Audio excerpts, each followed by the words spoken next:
6 पंचे 30, 30 आणि 31 म्हणून या ठिकाणी आपण 31 टाकले. त्याच्यानंतर 8 8 चूक 32, 32 न 3 35 या ठिकाणी 35 टाकले. त्याच्यानंतर 8 दुनी 16, 16 ने किती 17 असे टाकले. म्हणजे आपण या फायनली याच्यावर आलो 31/6 मल्टिपल बाय 35/8 आणि भागिले 17/8. मित्रांनो आपल्याला भागाकार करायचा आहे एवढ्या बाबीचा. मग बॉडमासच्या नियमानुसार सर्वप्रथम ज्यावेळेस आपण भागाकार करतो त्यावेळेस ही जे नंतरचा जो अपूर्णांक असतो त्याला आपण इन्व्हर्स करतो. म्हणजे याला आपण काय करू शकतो, एवढ्या भागाला गुणिले 8/17 करू शकतो आपण तिथल्या तिथं. कारण तिथं आपण गुणाकार भागिलेचा जर गुणाकार केलं तर अंश छेद होतो आणि छेद अंश होऊन जातं, म्हणजे बदलतो तो. ठीक आहे. सो आता हे चाललं गेलं, समजा हे आपण इथं नष्टच करून टाकलं याला इथे.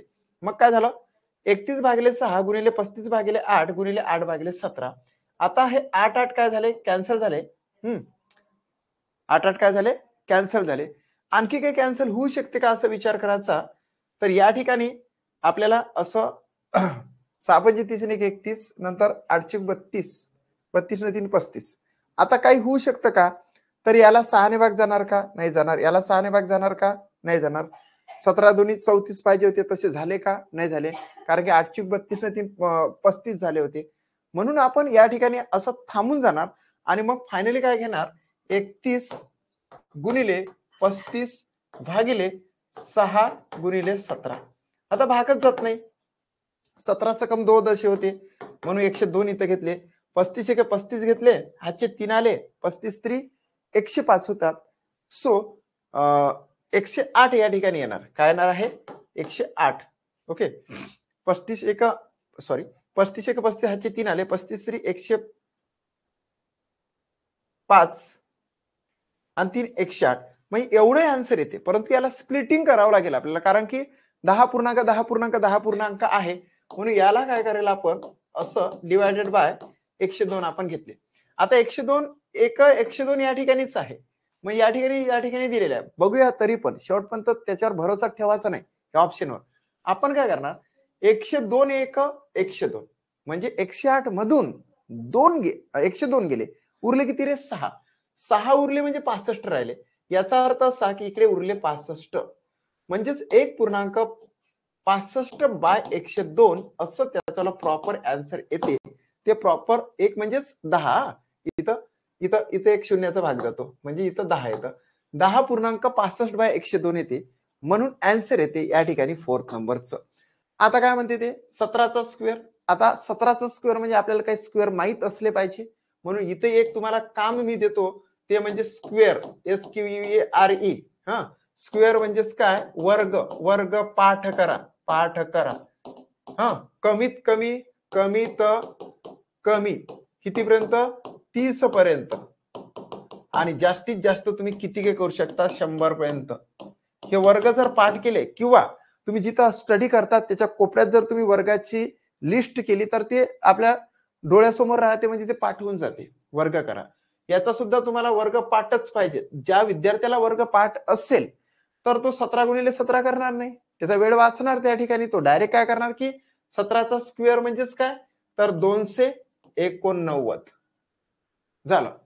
आता प्लस 6 प्लस गुणिले हे 13चा स्क्वेअर म्हणजेच काय, 169 मायनस 212 आणि हे गुणिले 6 इज इक्वल टू व्हॉट. आता या ठिकाणी कोणकोणते भाग पडतात, तर हे आपण सर्वप्रथम केलं, म्हणजे याचं स्वरूप या पद्धतीने केलं. आता तुम्हाला बॉडमास वापरा लागेल. आता काय वापरा लागेल तुम्हाला, बॉडमासचा नियम वापरा लागेल. म्हणजे हे दोन तर बीओ नाहीच आहे या ठिकाणी, पण भागाकार गुणाकारामधला गुणाकार या ठिकाणी हा आलेला आहे. म्हणून एवढा भाग तुम्ही आधी करणार आणि एवढा भाग सोबत करणार. मग काय झालेलं आहे, 6 9 54 5 आले हातचे, 6 6 36 आणि 5 माइंड मध्येच प्लस करायचा. हा, तुम्ही लक्षात घ्या की माइंड मध्ये प्लस करायचा आहे. 6 9 54 4च लिहिला मी, 5 माइंड मध्ये लिहिला, 6 6 36 आणि 5 41 होतात. 4 माइंड मध्ये आता 6 1 6 6 4 किती 10, 1014 झाले या ठिकाणी. आता 2,8,9 अधिक 1,014 वजा 6 2 12 माइंड मध्ये 1 6 1 6 आणि 1 किती 7 आणि 6 2 12 1272 बरोबर व्हॉट. आता मित्रांनो तुम्हाला मी ऑलरेडी सांगितलं की ह्या भाग अधिकाराचा 4 आणि 9 किती झाले तर 13 झाले हातचा 1, 2 आणि 8 किती झाले तर 10 झाले हातचा 1, 2 आणि 1 किती झाले 3 झाले आणि हा 1 इथं 1303 वजा 1272 इज इक्वल टू व्हॉट. आता ह्या तीनातून 2 गेला 1 राहिला, ह्या शून्यातून 7 जात नाही म्हणून 10तून 7 गेले 3 राहिले हातचा 1 दिला, तीनातून 3 गेला 0 राहिला आणि एकातून 1 गेला 0 राहिला. म्हणजे आन्सर आलं तुमचं 31. आणि तुम्हाला एवढं तर माहित आहे याचं रूट काय येतं, याचे रूट काय येते हे तुम्हाला प्रॉपरली माहितच झालेलं आहे. याचं मायनस प्लसचं जे रूट येतं ते नेहमीच काय ते प्लस आणि प्लस येते. इथे प्लस मायनसचं जे रूट येते तर हे येतं मायनस आणि प्लस. हे रूट तुम्हाला माहित झालं. तर आता आपण सॉल्व्ह कसं करणार त्याला एक पहिले आधी समजून घ्या, नंतरच तुम्ही स्वतःचे आन्सर द्या. ओके, पहिला आपण समजून घेऊ. X square minus 5x plus 4 is equal to 0 इकडे टाकलेला आहे. दुसरा आहे y square plus 2y minus 3 is equal to 0. आपण काय करतो हा 4 1 4 म्हणतो, म्हणजे या ठिकाणी 4 घेतला असा गोल फाडला, नंतर इथं हा 5 आपण इथं टार्गेट करतो. आपल्याला याचं उत्तर तर माहित आहे प्लस प्लस आहे म्हणून, आहे की नाही. याला माहित आहे आपल्याला या ठिकाणी काय आहे तर प्लस प्लस आहे, आपल्याला माहितच आहे. ज्याला ज्याला हे प्लस प्लस माहित आहे तो इथे काय करणार मायनस मायनस करणार. आता या ठिकाणी तुम्हाला बेरजेचाच विचार करायचा आहे. तुम्ही बेरीज कशी करणार 4 1 4 सोपी आहे गोष्ट. 4 1 4 म्हणजेच या ठिकाणी 4 1 4 म्हटला तर गुणाकार बरोबर प्लस 4 झाला आणि -4 आणि -1 याची बेरीज केली तर बरोबर -5 झाली. हे आपल्याला नाही करायचं होतं, परंतु जे जे नवीन विद्यार्थी त्यांच्यासाठी सांगतो मी हे. ठीक आहे, म्हणजेच आपण याचं रूट काय काढलं, याचं रूट तुमच्या पुढेच आहे एक्स इज इक्वल टू याच्या अपोजिट असते रूट 4 म्हणजे हे +4 आणि x1 इज इक्वल टू काय आलेला आहे 1 आलेला आहे. x बरोबर 4 आणि x1 इज इक्वल टू 1 हे एवढंच आपल्याला माहित पाहिजे. ज्याला रूट येते त्याला हे सगळं सोपं असतं.